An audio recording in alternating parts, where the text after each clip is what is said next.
당신의 노후 과연 안전할까요? 65세 생일을 손꼽아 기다리며 기초연금을 받을 날만 기다렸는데 막상 그날이 되어보니 단 1원도 받지 못하는 악몽 같은 상황. 이게 바로 당신의 미래일 수도 있습니다. 통장에 돈이 얼마나 있는지 지금 당장 확인해 보세요. 안녕하세요. 지혜 품은 노후 채널에 오신 것을 환영합니다. 오늘도 여러분의 행복한 노후를 위해 꼭 필요한 정보를 준비했습니다. 영상이 도움되셨다면 구독과 좋아요 부탁드립니다. 기초연금, 많은 분들이 65세가 되면 당연히 받을 수 있다고 생각하시죠? 하지만 현실은 그렇지 않습니다. 오늘은 기초연금에 대한 오해와 진실, 그리고 꼭 알아야 할 점들을 자세히 살펴보려고 합니다. 특히 50대, 60대, 70대 여러분들이 꼭 알아두셔야 할 내용이니 끝까지 주목해 주세요. 먼저 기초연금이 무엇인지 간단히 설명드리겠습니다. 기초연금은 65세 이상 어르신들의 안정된 노후 생활을 보장하기 위해 국가에서 지급하는 연금입니다. 하지만 모든 65세 이상 노인이 받을 수 있는 것은 아닙니다. 소득과 재산을 따져 하위 7%에게만 지급되는 선별적 복지 제도입니다. 2024년 기준으로 단독 가구는 최대 33만 4,810, 부부가구는 최대 53만 5,680원까지 받을 수 있습니다. 꽤 큰 금액이죠. 하지만 이 돈을 받기 위해서는 여러 가지 조건을 충족해야 합니다. 그 조건들을 하나씩 살펴보면서 여러분이 기초연금을 받을 수 있을지, 받을 수 없다면 어떻게 대비해야 할지 함께 알아보겠습니다. 첫 번째로 가장 중요한 것은 바로 소득 인정액입니다. 소득 인정액이란 월 소득과 재산을 환산한 금액을 합친 것을 말합니다. 2024년 기준으로 단독 가구는 월 213만 원, 부부 가구는 340만 8천 원 이하여야 기초연금을 받을 수 있습니다. 이 기준을 넘으면 한 푼도 받을 수 없다는 뜻이죠. 그렇다면 소득인정액은 어떻게 계산할까요? 먼저 근로소득, 사업소득, 재산소득, 공적이전 소득 등 모든 소득을 합산합니다. 여기에 재산을 소득으로 환산한 금액을 더하는 거죠. 재산의 종류에는 일반 재산, 금융재산, 자동차가 포함됩니다. 일반 재산에는 토지, 건축물, 주택 등이 해당합니다. 본인 명의의 집이 있다면 당연히 재산에 포함되겠죠. 하지만 모든 가액을 그대로 계산하는 건 아닙니다. 기본재산액이라고 해서 대도시는 1억 3,500만 원, 중소도시는 8,500만 원, 농어촌은 7,250만 원을 공제해 줍니다. 예를 들어 서울에 2억 원짜리 아파트를 가지고 있다면 1억 3,500만 원을 뺀 6,500만 원만 재산으로 계산됩니다. 그리고 이 금액의 연 4%를 소득으로 환산하죠. 6,500만 원의 4% 연 260만 원, 월 21만 1,000원 정도가 됩니다. 금융재산도 비슷한 방식으로 계산됩니다. 현금, 예금, 주식, 채권 등 모든 금융자산의 합계에서 2천만 원을 뺀 나머지 금액의 연 4%를 소득으로 환산합니다. 예를 들어 예금이 1억 원 있다면 8천만 원의 4%인 연 320만 원, 월 26만 6천 원 정도가 소득으로 잡히는 거죠.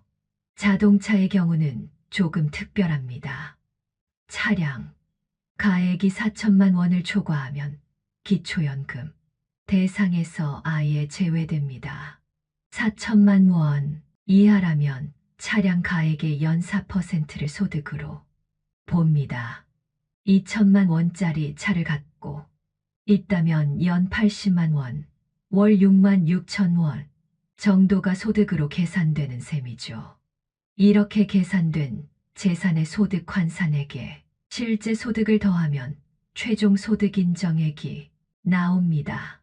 이 금액이 단독 가구 213만 원, 부부가구 340만 8천 원을 넘지 않아야 기초연금을 받을 수 있는 거죠. 여기서 주의할 점이 있습니다. 부부 중 한 명만 65세 이상이어도 부부가구 기준으로 계산된다는 것입니다. 예를 들어 남편이 67세, 아내가 63세라면 남편만 기초연금을 신청할 수 있지만 소득 인정액은 부부 합산으로 계산됩니다. 이런 복잡한 계산 때문에 많은 분들이 혼란을 겪습니다. 우리 옆집 할아버지는 나보다 잘 사는 것 같은데 기초연금을 받던데 나는 왜 못 받지? 라는 의문이 드는 것도 당연합니다. 하지만 겉으로 보이는 생활 수준과 실제 소득 인정액은 다를 수 있습니다. 예를 들어 고급 아파트에 살고 있더라도 집이 자녀 명의라면 재산에 포함되지 않습니다. 반대로 시골의 땅만 조금 있어도 소득 인정액이 높아질 수 있죠. 또 하나 주의해야 할 점은 국민연금과의 관계입니다. 국민연금을 많이 받으면 기초연금이 줄어들 수 있습니다. 이를 국민연금 가입자 지원금이라고 하는데 국민연금 급여액에 따라 기초연금액이 차등 지급되는 제도입니다. 예를 들어 국민연금을 월 50만 원 받는 사람과 90만 원 받는 사람이 있다고 가정해 봅시다. 50만 원 받는 사람은 기초연금을 전액 받을 수 있지만 90만 원 받는 사람은 기초연금이 일부 감액됩니다. 이는 국민연금 가입을 장려하고 국민연금 미가입자와의 형평성을 맞추기 위한 조치입니다. 이런 복잡한 규정들 때문에 많은 분들이 기초연금을 받기 위해 재산을 줄이려는 시도를 합니다. 하지만 이는 매우 위험한 발상입니다. 기초연금을 받기 위해 집을 팔거나 예금을 빼서 현금으로 보관하는 것은 절대 바람직하지 않습니다. 왜냐하면 첫째, 기초연금 수급 여부를 판단할 때 최근 5년간의 재산 처분 내역을 조사하기 때문입니다. 갑자기 재산이 줄어들면 의심의 대상이 될 수 있습니다.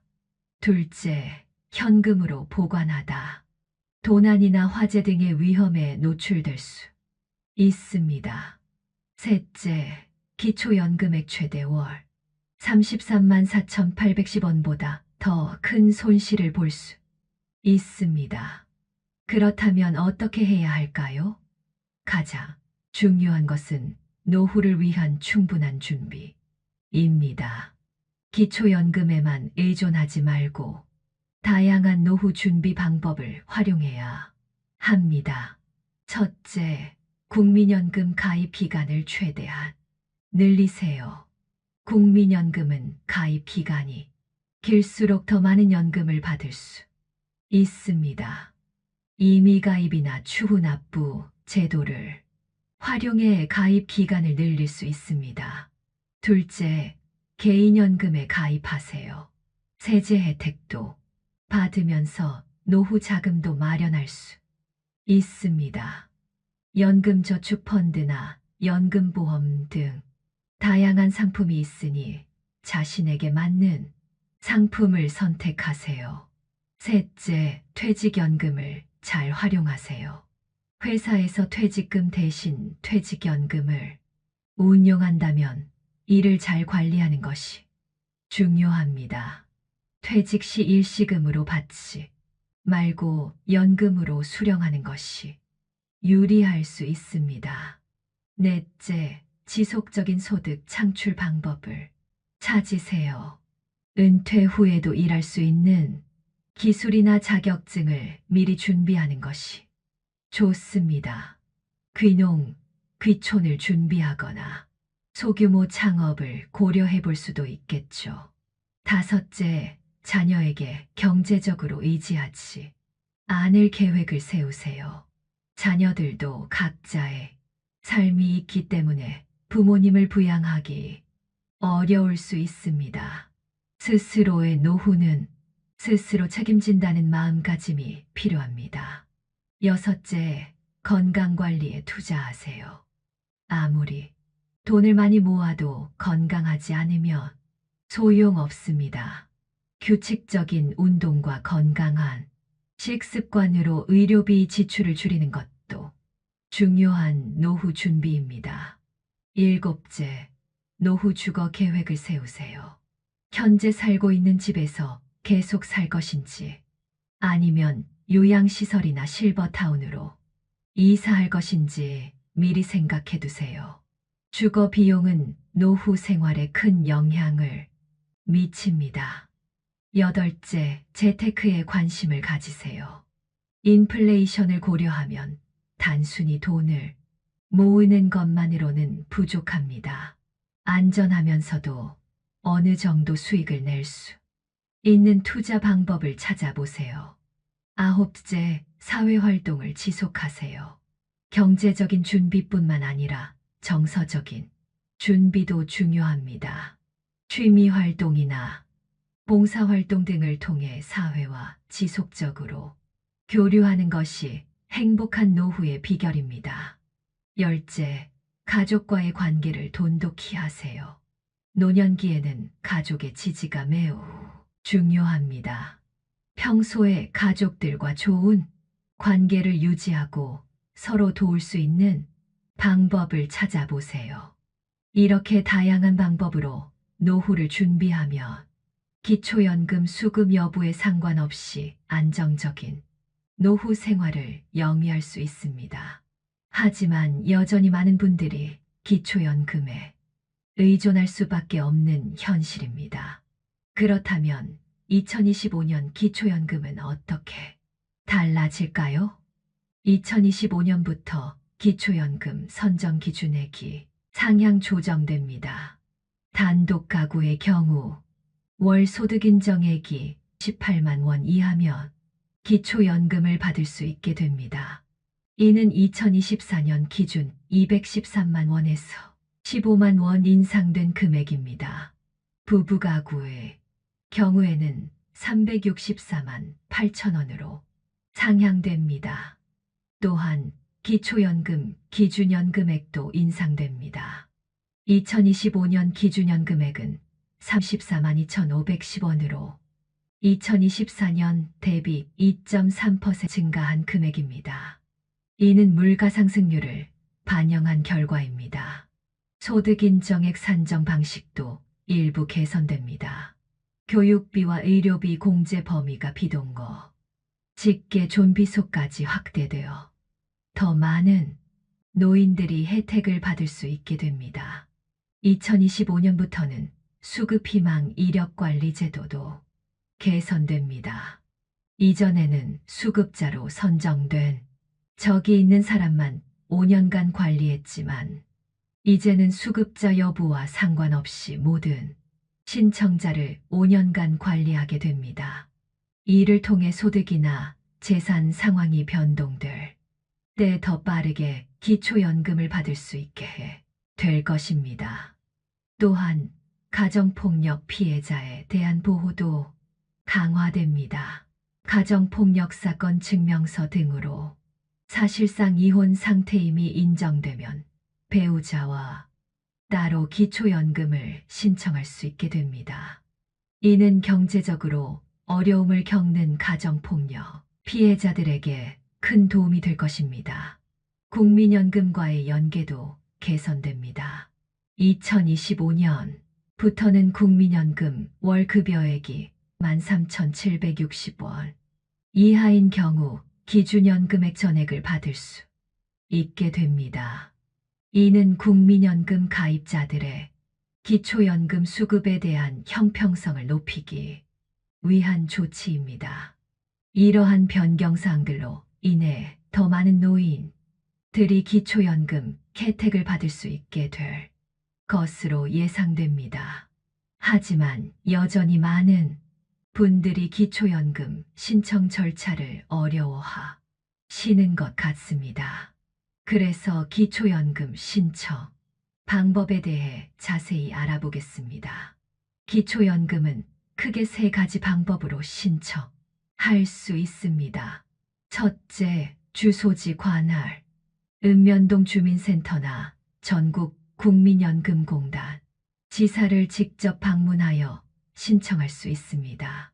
둘째, 복지로 웹사이트에서 온라인으로 신청할 수 있습니다.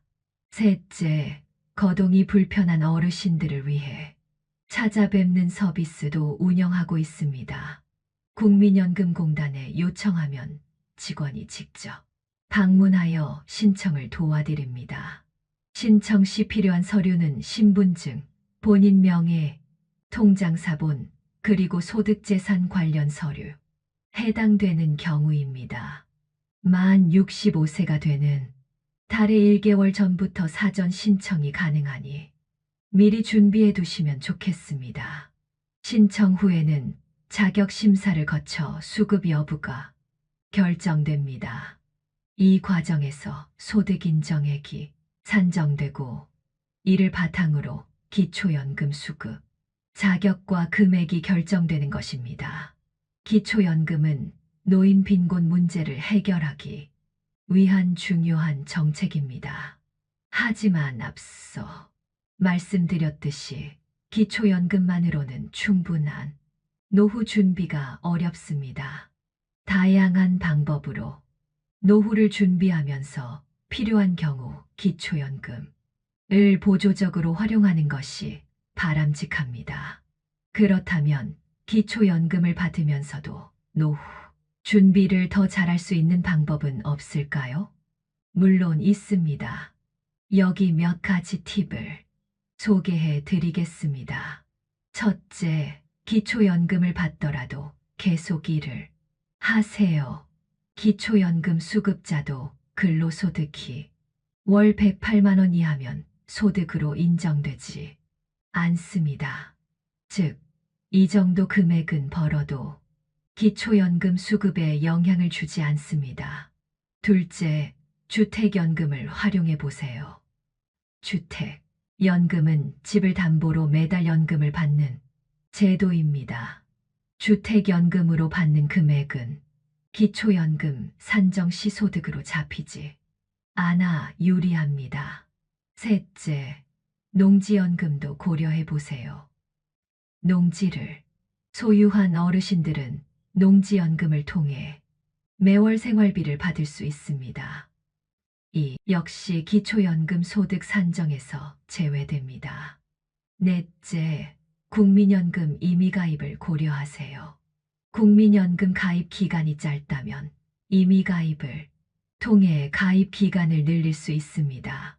국민연금액이 높아지면 기초연금은 줄어 들 수 있지만 전체적인 노후 소득은 증가할 수 있습니다.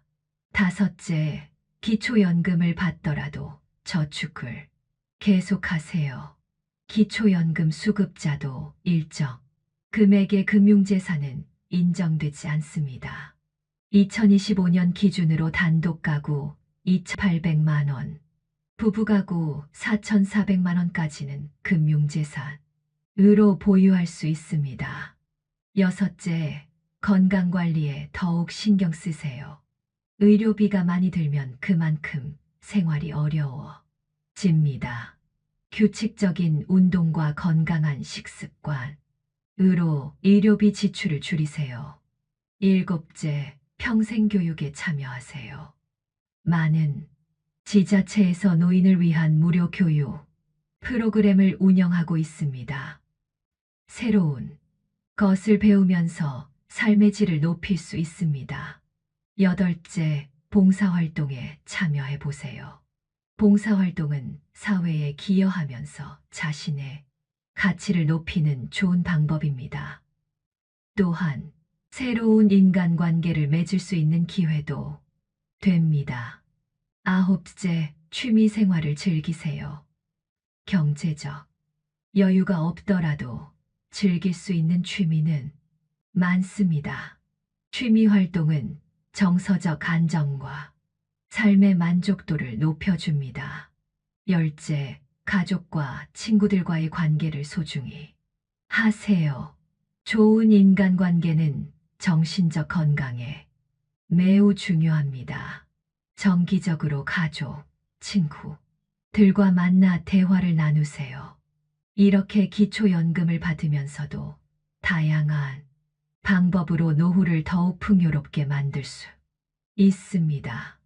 중요한 것은 단순히 기초연금에 의존하지 않고 적극적으로 자신의 노후를 설계하고 준비하는 자세입니다. 이처럼 기초연금을 받으면서도 다양한 방법으로 노후를 더욱 풍요롭게 만들 수 있습니다. 하지만 여기서 한 가지 더 강조하고 싶은 점이 있습니다. 바로 마음의 준비입니다. 노후에는 경제적인 준비만큼이나 정서적, 심리적 준비도 중요합니다. 일을 그만두고 사회적 역할이 줄어들면서 많은 분들이 우울감이나 상실감을 느끼곤 합니다. 이를 극복하기 위해서는 어떻게 해야 할까요? 첫째, 긍정적인 마인드를 가지세요. 나이 들어간다는 것은 축복입니다. 지혜와 경험이 쌓이는 시기이니까요. 자신의 나이를 자랑스럽게 여기세요. 둘째, 새로운 목표를 세우세요. 은퇴 후에도 인생의 목표는 필요합니다. 단기, 중기, 장기 목표를 세우고 이를 향해 나아가는 것이 삶의 활력소가 됩니다. 셋째, 규칙적인 생활을 하세요. 일정한 시간에 일어나고 잠들며 식사 시간도 규칙적으로 유지하세요. 이는 신체적, 정신적 건강에 매우 중요합니다. 넷째, 사회적 관계를 유지하세요. 가족, 친구들과 자주 연락하고 만나세요. 새로운 사람들과의 만남도 두려워하지 마세요. 다섯째, 스트레스 관리를 하세요. 명상, 요가, 산책 등 자신만의 스트레스 해소 방법을 찾아보세요. 작은 취미 활동도 큰 도움이 될 수 있습니다. 여섯째, 평생학습에 참여하세요. 새로운 것을 배우는 것은 뇌를 활성화시키고 삶의 의미를 찾는 데 도움이 됩니다. 일곱째, 봉사활동에 참여해 보세요. 다른 사람을 돕는 것은 자신의 가치를 높이고 삶의 보람을 느끼게 해줍니다. 여덟째, 건강한 식습관을 유지하세요. 균형 잡힌 식단은 신체 건강뿐만 아니라 정신 건강에도 큰 영향을 미칩니다. 아홉째, 충분한 수면을 취하세요. 좋은 수면은 건강의 기본입니다. 하루 78시간의 수면을 유지하도록 노력하세요. 열째, 감사하는 마음을 가지세요. 매일 감사한 일들을 떠올려 보세요. 작은 것에 감사할 줄 아는 사람이 행복합니다. 이러한 마음의 준비와 함께 앞서 말씀드린 경제적 준비를 병행한다면 기초연금에 의존하지 않고도 풍요롭고 행복한 노후를 보낼 수 있을 겁니다. 지금까지 우리는 기초연금에 대해 자세히 알아보았습니다. 이제 50대, 60대, 70대 여러분들을 위한 실질적인 조언을 정리해 보겠습니다. 50대 여러분, 1점 지금부터 노후 설계를 시작하세요. 아직 시간이 있습니다. 2점 국민연금 납부 기간을 최대한 늘리세요. 3점 개인연금 가입을 고려해 보세요. 4점 자녀 교육비 외에도 본인의 노후를 위한 저축을 시작하세요. 5점 건강관리에 투자하세요. 건강한 노후가 경제적 노후의 기본입니다.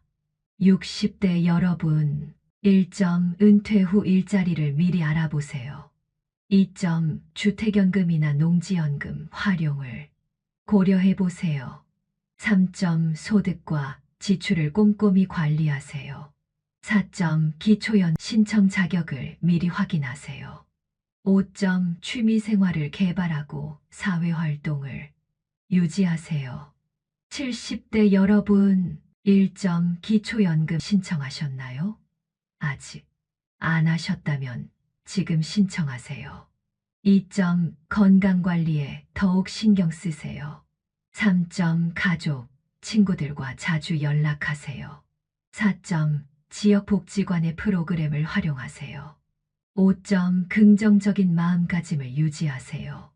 기초연금은 노후 생활의 기본적인 안전망이지만 이것만으로는 충분하지 않습니다. 여러분 각자의 상황에 맞는 노후 준비가 필요합니다. 지금 당장 시작하세요. 늦었다고 생각할 때가 가장 빠른 때입니다. 여러분의 행복하고 건강한 노후를 응원합니다.